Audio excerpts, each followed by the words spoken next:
Before you start to think that somehow Fox News viewers are getting the truth because Shep Smith and Chris Wallace were fact-checking, I guess, if you could call it, President Trump's Oval Office address last night.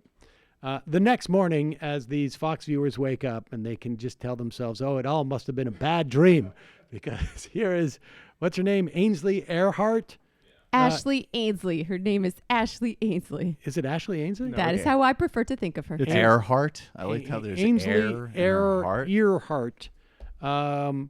She basically convinces those Fox viewers, like, what you heard last night, contrary to that in any way refuted what President Trump said, was just a bad dream. Let me tell you the real, not so much truth.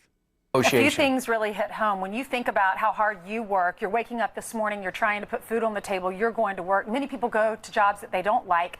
And then you look at the numbers. You're spending about $80,000, a little more than $80,000 over the course of one of those illegals' lifetime to keep them here in the United States. You're paying for them, and you're working hard to pay for them. Then you look at the numbers of people that are doing illegal. First off, that's not true.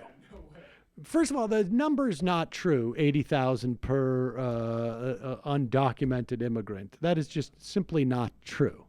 And the number to you as an individual, that it would even cost you, even if that was true, $80,000, would be pennies.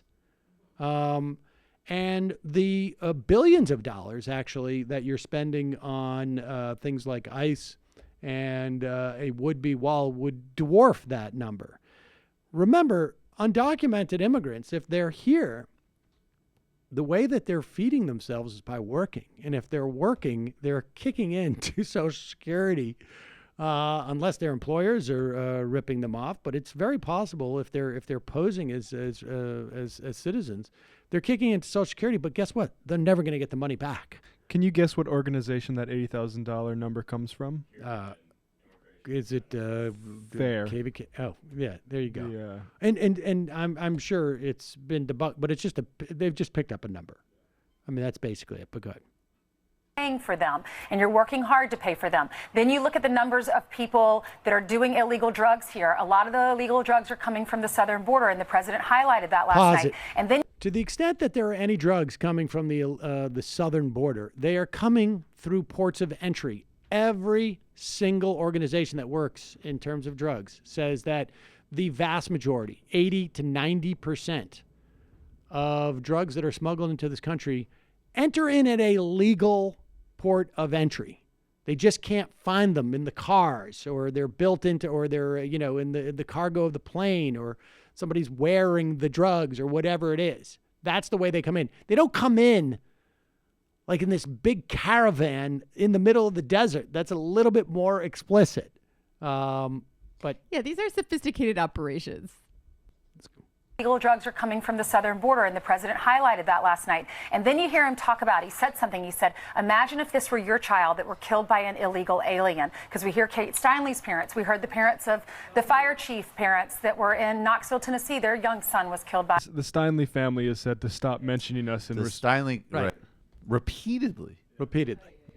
That were in Knoxville, Tennessee, their young son was killed by a suspected illegal immigrant. We heard about Officer Singh in California this week or last week, and talked to his family, and many of you contributed to pay off his mortgage. He will never be there to see his little boy grow up. The president highlighted the Air Force veteran in California that was raped and murdered and beaten to death with a hammer by an illegal alien. He talked about the Georgia illegal alien that killed his neighbor, beheaded him and dismembered him. He talked about the MS-13 gang members in Maryland that are unaccompanied minors that were arrested and charged with stabbing and beating a 16-year-old girl. You hear all of that and you wonder why Nancy Pelosi and Chuck Schumer are calling this. They're right. Saying it's immoral to build a wall. They're saying it's not a crisis. Look at the video. Listen to the numbers. It was Molly.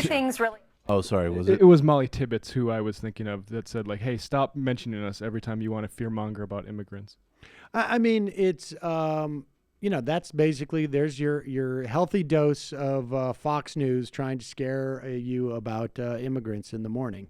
And this is the fight, but they're losing. They're losing this battle. And and that's just the reality of it.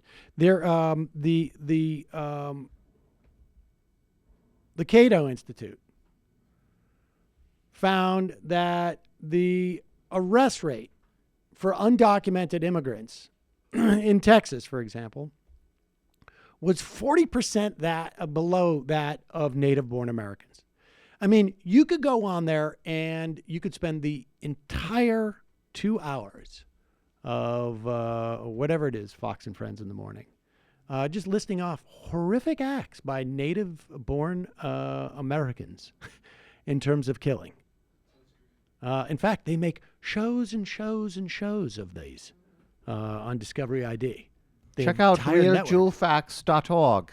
The Jews are always doing. If you ever have to hold hands No, with it's a mother, It's .gov now. it's .gov. And the Jews, if you talk to a mother whose son is in a usury, and Shylock wants blood no matter what.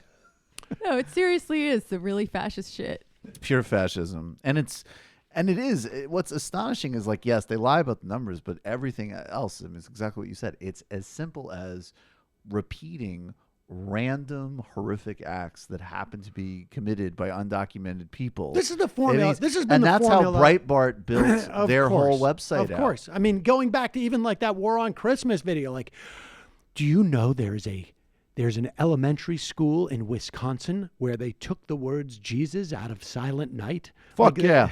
You know, we make the comparison to Nazi Germany, but actually, if you look at publication history in this country, in like the 1830s and 40s, a lot of newspapers were sold off of like escaped slave stuff, and then that morphed into criminalizing based on race. That was a very, like, when this was being Yeah, formed, the slaves are escaped, and Like, they're where coming do you and think Nazi raping Germany and got the murdering. idea exactly. from? That's what I'm trying to say. Right. Like we can kind of I guess, is it Edward Said, like, orientalize to Nazi Germany a little bit. Like, No, this is that's not us, right. but this is We Yeah. we Yeah. helped set the Nazi Germany playbook. It's just fun to do. Well, the the fact German is voice. that Americans are innovators, is what you're saying.